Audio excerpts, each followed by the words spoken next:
I still remember the moment my own son stood in a courtroom and tried to convince a judge that I was no longer capable of running my life. He wanted control of my money. He wanted control of my company. He wanted control of my home. And as I sat there listening to him speak, the people I had spent a lifetime helping sat behind him and nodded like everything he was saying was true. I thought I had already lost. Then my 10-year-old granddaughter stood up holding an old birthday card and quietly said, "Your Honor, my grandpa knew this was going to happen. Everything changed after that." Let me take you back to how it all started. My name is Harold Benson. I'm 67 years old. For more than 40 years, I worked in construction. I started with one truck, a borrowed toolbox, and more determination than money. Over the years, that little operation became a successful company. It wasn't easy. There were years when I barely saw my family because I was working before sunrise and coming home after dark, but I kept going because I believed I was building something for the people I loved. My wife Linda stood beside me through all of it. When things were hard, she reminded me why I was doing it. When things were good, she kept me humble. Losing her was the hardest thing that ever happened to me. After she passed away, the house became quieter. Life became slower. And eventually I began stepping back from daily operations at the company. Not because I couldn't do the job, because I wanted my son to have his chance. My son Ryan had been working at the company for years. I'd paid for his education, helped him when he struggled, supported him when his first business failed. I believed in him. More importantly, I trusted him. Eventually, he became president of the company.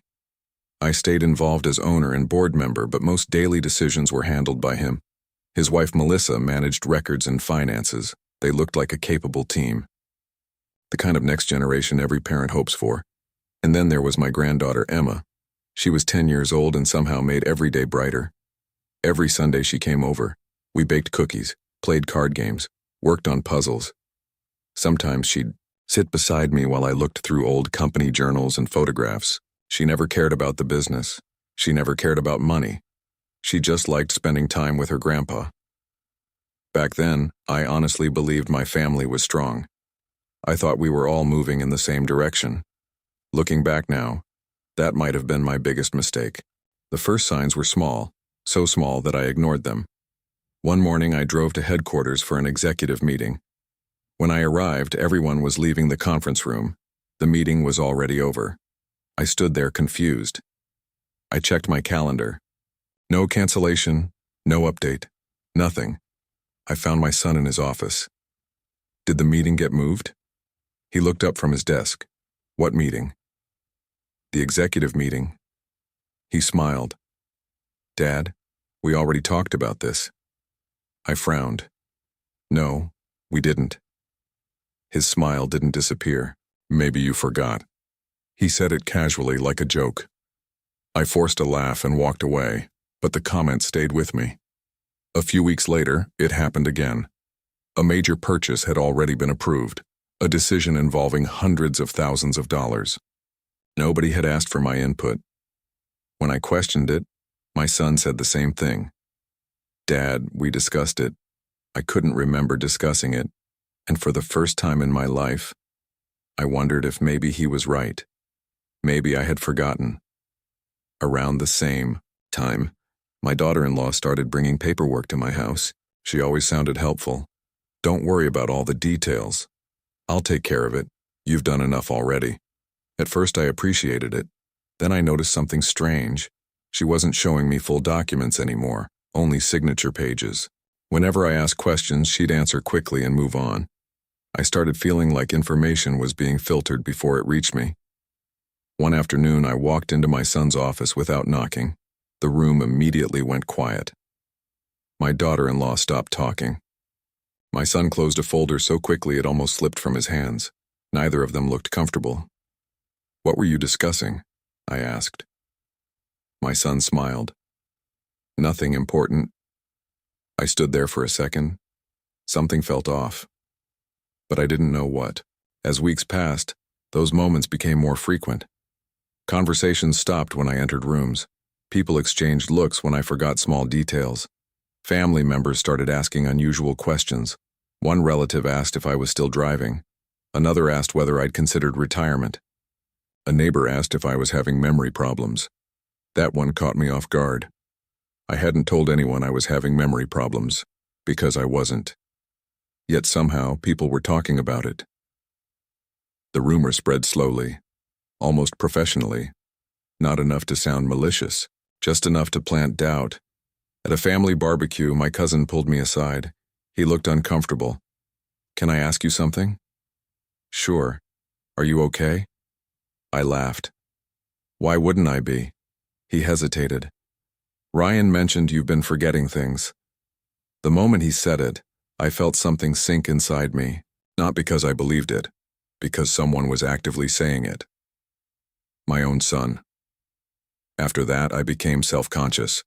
If I misplaced my reading glasses, I noticed. If I forgot a phone number, I noticed. If I repeated a story, I noticed. The more I worried about appearing forgetful, the more nervous I became. And nervous people make mistakes. Every little mistake seemed to become proof. Then company records started disappearing. Financial statements I knew I'd reviewed suddenly couldn't be found. Documents vanished from my office. When I asked my daughter-in-law about them, she acted surprised. Then somehow the documents would reappear days later, always with an explanation, never with an apology. At meetings, my son started correcting me, not aggressively, worse, patiently, the way someone speaks to an elderly relative they're worried about. Employees noticed. Board members noticed. Everyone noticed. Little by little, the image people had of me started changing. I wasn't the founder anymore. I wasn't the leader anymore. I was becoming the old man people whispered about. The humiliation wasn't loud. It was quiet, and somehow that made it worse. One evening, my granddaughter was helping me organize old photo albums. She seemed distracted. Finally, she looked up. "Grandpa?" "Yeah?" "Are you sick?" I stopped turning pages. "What makes you ask that?" She stared at the table. I heard Mom and Dad talking. My stomach tightened. "What did they say?" She hesitated. "They said they might need to protect you from yourself." For a moment, neither of us spoke. I smiled and changed the subject. But after she went home, I sat alone in the living room for nearly an hour. Protect me from myself. The words wouldn't leave my head. A few weeks later, I learned my son had arranged medical evaluations. Nobody asked me. Nobody discussed it with me. It was already happening. People were making decisions about my future without including me. Again. That's when I started paying closer attention. I reviewed emails, meeting notes, financial records, timelines. The more I looked, the more inconsistencies I found. Then the legal documents arrived. I was sitting at my kitchen table when I opened the envelope. At first I thought it was routine paperwork. Then I saw my son's name. Page after page described me as mentally declining, unable to manage my affairs, unable to make sound decisions, unable to protect myself. My son was asking the court for conservatorship. If approved, he would control my finances, my property, my company, even decisions about my personal care. I sat there staring at the papers. I must have read them 3 times.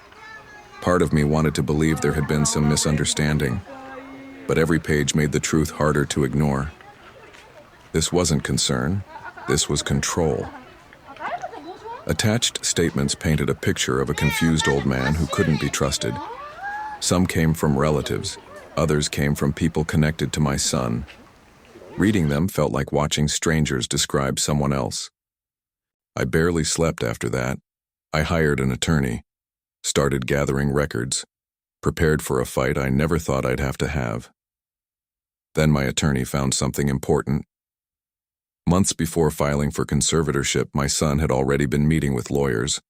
Months before. Long before any claims about cognitive decline appeared. I stared at the timeline spread across my attorney's desk. Everything suddenly clicked. The rumors, the missing documents, the evaluations, the public corrections. None of it had happened by accident. This wasn't a reaction, it was a plan. That realization hurt more than the court filing itself, because until then, part of me still believed my son meant well. Now I knew better. The day of the hearing arrived. The courtroom was packed. Relatives filled the benches. Employees sat quietly in the back. Friends I'd known for years came to watch. I hated that. I hated knowing people were there to decide whether I was still capable of being myself. My son sat confidently beside his attorney. My daughter-in-law sat next to him. She wore the same concerned expression I'd seen for months. The performance was polished, almost convincing. My son testified first. He spoke softly, respectfully, like a loving son making a difficult decision. He talked about mistakes I'd supposedly made. Forgotten conversations, poor judgment, memory problems. Listening to him felt unreal, because if you didn't know the truth, you'd believe him. Several other people repeated similar stories. One by one, they helped build the same narrative. By the time they finished, even the judge looked concerned. I could feel the room leaning away from me. Then something unexpected happened. A small hand went up in the audience. My granddaughter. The judge looked surprised. Yes, she stood slowly, holding an old birthday card. My grandpa gave me this last year. The courtroom went silent. My son turned toward her.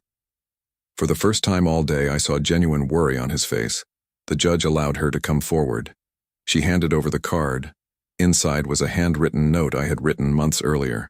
I remembered writing it because strange things had already started happening. The note said, "If anyone ever tells you I can't remember things anymore, ask them why I predicted this meeting months ago." The judge read it twice, then looked up. The room had changed. You could feel it. But my granddaughter wasn't finished. She opened her backpack and pulled out several journals. My journals. Years of notes, conversations, dates, meetings, observations, everything carefully recorded. As my attorney reviewed them, the entire case started falling apart. The journals proved my memory was detailed and accurate. Dates matched perfectly. Events matched perfectly. Conversations matched perfectly.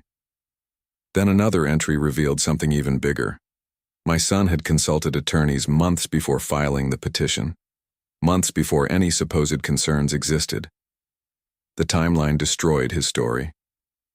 Then company records revealed ownership transfer plans, documents prepared in advance, documents that would benefit him if conservatorship succeeded. People in the courtroom stopped looking at me.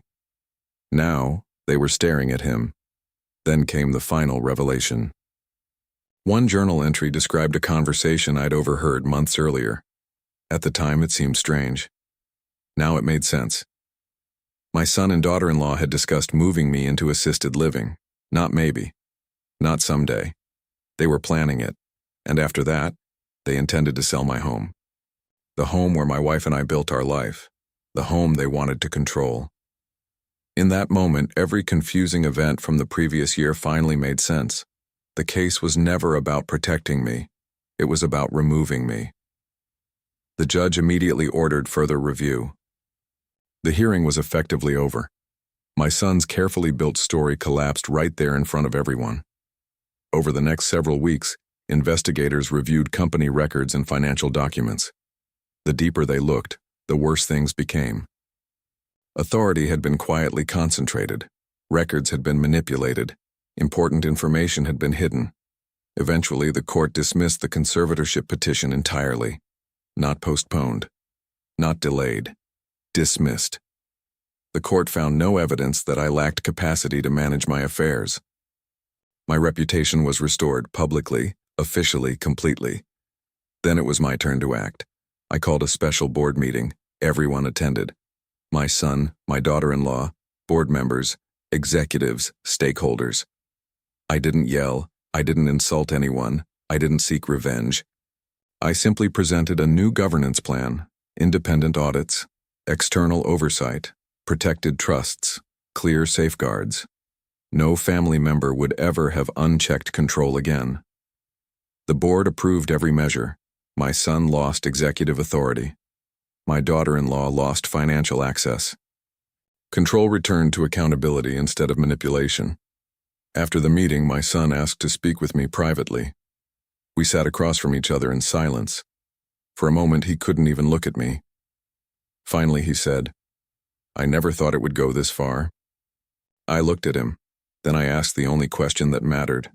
When you filed papers to take my company, my home, and my freedom, where exactly did you think it would end?